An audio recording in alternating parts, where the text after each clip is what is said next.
પેલા સમયની આ વાત છે કે આપણા માવતર જે ઠેકાણે આપણો સંબંધ નક્કી કરે, દીકરા દીકરીના સંબંધ નક્કી કરે, ત્યાં સંબંધ થતા અને એ સંબંધ ટકી રહેતા.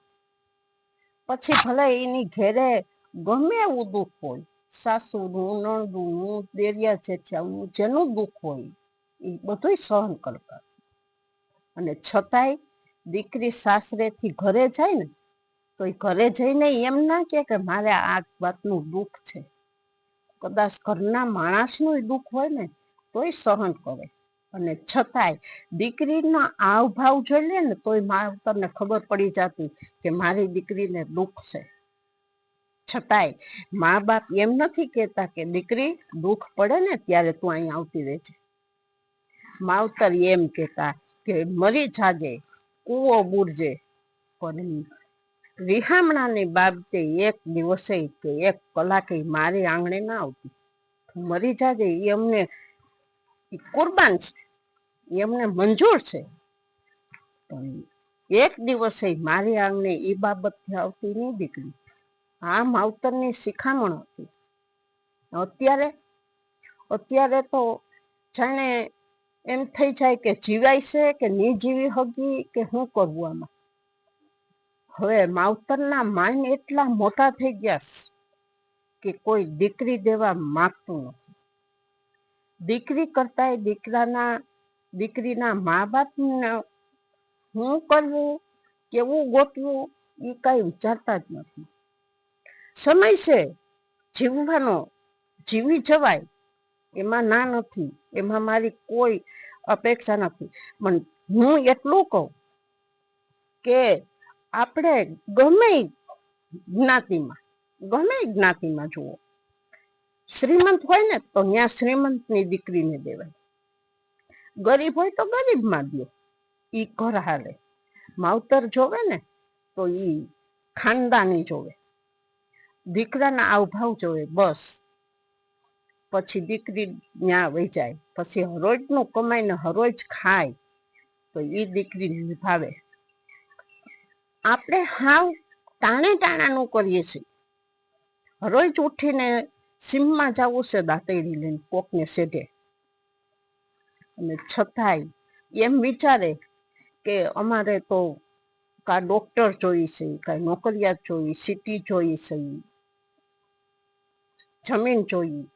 જમીન હાલો 10 વીઘા આપણે લઈએ, જમીન લઈને શું તમારી દીકરી જવાની છે તો પરબારા એમ કહેવાના શું કે આ સમય એવો છે, આમ જ બોલવાના શું કે અમારી દીકરી ખેતરની જાય.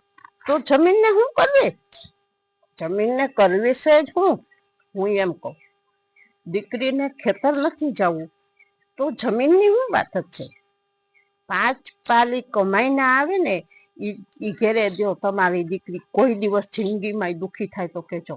અને તમે જેવી તમારી પરિસ્થિતિ છે ને એ પ્રમાણે નીચા 2 ડગલા હેઠા ઉતરજો અને હમ ગોતજો. કારણ કે આપણી દીકરી ત્યાં સુખી રહે, આપણું માનતાન જળવાય. આપણે પછી મોટામાં જઈએ ને અને પછી ભીહાઈને મરવું કે હવે ઈ તો ભિખારી છે, ઈ શું દેવાના. એવા તો કઈક દાખલા અમે જોયા, કઈક જ જોયા કે દીકરીને સાસરે મોકલો એટલે ઈ કરિયાવરથી માંડીને બધાય મેણા મારે કે તારા બાપની ત્યાંથી કાંઈ નથી લઈ આવીને, તારા બાપની ત્યાંથી પૈસા નથી લઈ આવીને, તારા બાપની ત્યાંથી કરિયાવર નથી લઈ આવીને. પછી દીકરી શું કરે? આપઘાત કરે. અને તમે એવા વિચાર કરીને બેઠો. પણ હું તો કઉ છું કે દીકરી છે ને આપણને એમ થવું જોઈએ કે આપણું કલેજો છે, આપણા કલેજાને દુઃખ થાય ને એવું ડગલું ના ભરતા. આપણા કલેજાને પેલા પૂછો તમે દીકરીને કે તારું ક્યાંય મન લાગે? આ સમય એવો છે, પૂછો દીકરીને અને પછી કરો. પછી આપણા કઈ કે મારે આવું ઠેકાણું ગોતવું છે ને આવું ઠેકાણું. તમે ઠેકાણા ગોતવાના વિચાર કરતા રહ્યો ને તો દીકરી વહી જાય, પછી તમે આયલા જેવા નથી રહેતા. તમે બોયલા જેવા નથી રહેતા, તમે સમાજને મોઢું દેખાડવા લાયક નથી રહેતા. માટે કહું છું કે આ સમયને પલટો મારી દો, દીકરી બચાવો, દીકરીને પઢાવો. દીકરી શું કારણથી મોદી કહે? મોદી એટલા માટે કહે કે તમારી દીકરીને તમે લાડકોટથી ઉછેરીને મોટી કરી હોય તો એને પ્રમાણે એને જીવવા દો, અને એને કહો કે તને કેવી રીતનું ગમે તે પછી પગલું ભરો. તમે જિંદગીમાં તમારી દુઃખી પણ દીકરી નહીં થઈ શકે, એ હું તમને કહું. એટલા માટે કે દીકરીનું કોઈ પણ હોય તો હું બે હાથ જોડીને માફી માંગુ. કોઈ પણ પરિવારમાં એવું થયું હોય તો એ દીકરી ને કયા એ પગલું ભર્યું હોય એ વિચારજો, અને પછી બીજા માણસને કાંઈક બોધ દેજો કે તમે તમારી દીકરીને પૂછીને સંબંધ કરો, જેથી કરીને તમારે ડગલું ભરવામાં વાંધો ના આવે. આ સમય એવો છે, સમય પ્રમાણે આ માવતરને સુધરવું પડે, સમય પ્રમાણે માવતરને હાલવું પડે. એટલા માટે આ દીકરીના જીવનની અંદર દીકરીને કેવી રીતે જીવવું એ વાત કરજો. આ વાતથી મૂકું અને તમને વિડિયાની અંદર હું તો બોલું છું કે દીકરીને દુઃખ થાય એવું કોઈ દિવસ પગલું ભરતા નહીં. અને દીકરીઓને હું કહું છું કે માવતરને હેઠું જોવાય એવું કોઈ પગલું ભરતા નહીં. જય શ્રી રામ.